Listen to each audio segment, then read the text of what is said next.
Check out how clear this lake is. This is Torch Lake in northern Michigan. Absolutely unbelievable, crystal clear lake. You guys know how I like these crystal clear lakes. Let me put my sunglasses on. It's really bright out here, and then I'll adjust the gimbal.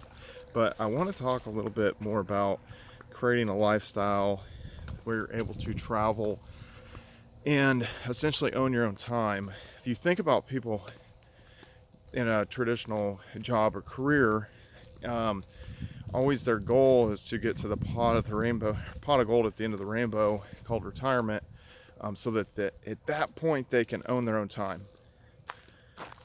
I own my own time now. Some people think I'm wasting my time with certain things, but the fact of the matter is, I own my own time. It's very, very rare for someone in their 20s or 30s, and oftentimes these days, with pension plans and those kind of things going away, it is maybe not even achievable for people in their 60s sometimes, or at least they feel like it isn't. So let's talk about mindset, and let's talk about different investments and some of the things that have maybe helped me along the ways. I've never made payment on cars. I've never made payments on cars.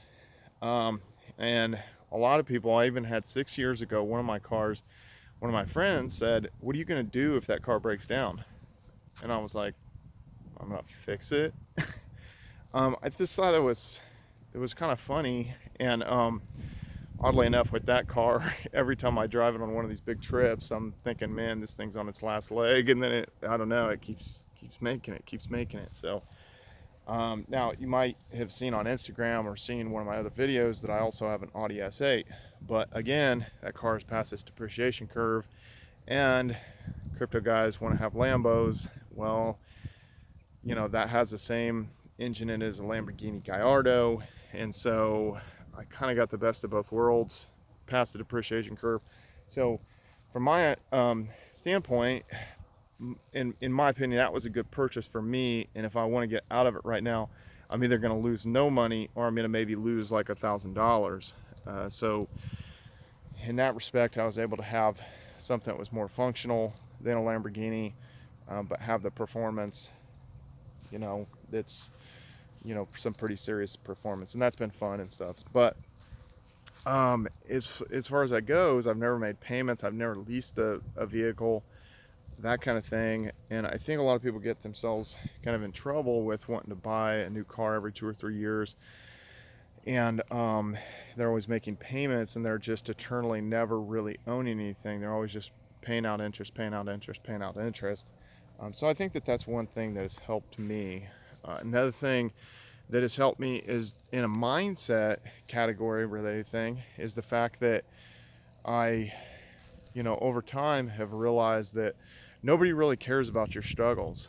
A common thing, and this is more kind of from, when you think in terms of women, a lot of times they don't care about your struggles. They're just going to stand at the finish line, and they're going to have sex with the champion, really, when it boils down to it. Well, it's the same way in business, and it's the same way in just general life. In 2015, there was a lot of things going on in my life, and there was, certain situation where I didn't end up with as much crypto as I would have liked to had. But then if I sit there and I tell somebody that in 2017, 2018, nobody really cares.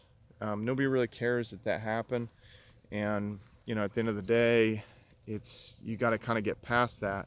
If you sat there and you said, like, well, guys like Bill Gates or Mark Zuckerberg or Michael Dell or these guys, or Steve Jobs, let's say if you said, well, they were better capitalized than me, and that's why they were able to be successful in business, and that's why I haven't been. Nobody really cares, unfortunately.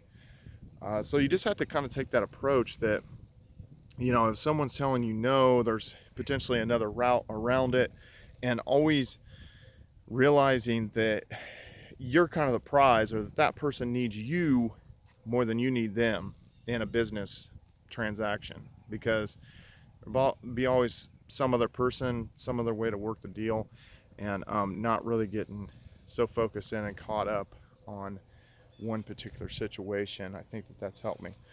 Also, you need to realize that if you're being a boss out there, people are going to always have their hand out. If you run a retail business, somebody's always trying to do slip and fall and try to sue you, that kind of stuff. And not to get totally mentally disabled by the premise that somebody may sue you or there may be some kind of that type of issue. Um, and obviously, like, everybody wants to mitigate their risk and stuff, but one of the things I did talk about, that I've sold millions of dollars worth of products online through eBay, Amazon, my own websites, all that kind of stuff. But you need to realize that when you're doing that, I ended up getting sued for $1 million back, a few years ago. Now, that's something that was very, very tough to get through. And even though I knew the case was complete BS and everything, it was still something that I had to deal with. Ultimately, took on about 24 different lawyers over the course of that whole situation. And at the end of the day, I'm still undefeated, so I was able to kind of turn the tables on them, and I was the one signing the back of the check. In that situation, you want to be the one signing the back of the check, but very, very interesting turn of events. And ultimately, you just need to realize that if you're making waves or you're being out there and you're making moves, people are going to try to knock you off. They're going to try to, if you're king of the hill, they're going to try to knock you down. They're going to try to be king of the hill. So, and then I know a lot of you guys are going to sit there and say, wait a minute, he got sued for $1 million. What did he do? That's just absurd. But it wasn't anything. It wasn't even a legitimate claim to where they could even prove $1 worth of damage or anything. It was just a bully lawsuit. And there's a lot of these going around where, essentially they'll just file this stuff to try to bully you out of business. So again, take that for what it's worth. But at the end of the day, you gotta get the right mindset if you're going to be successful. Follow me on all social media at Brian Phobos, YouTube, Instagram, Steam it, Twitter. See you guys later.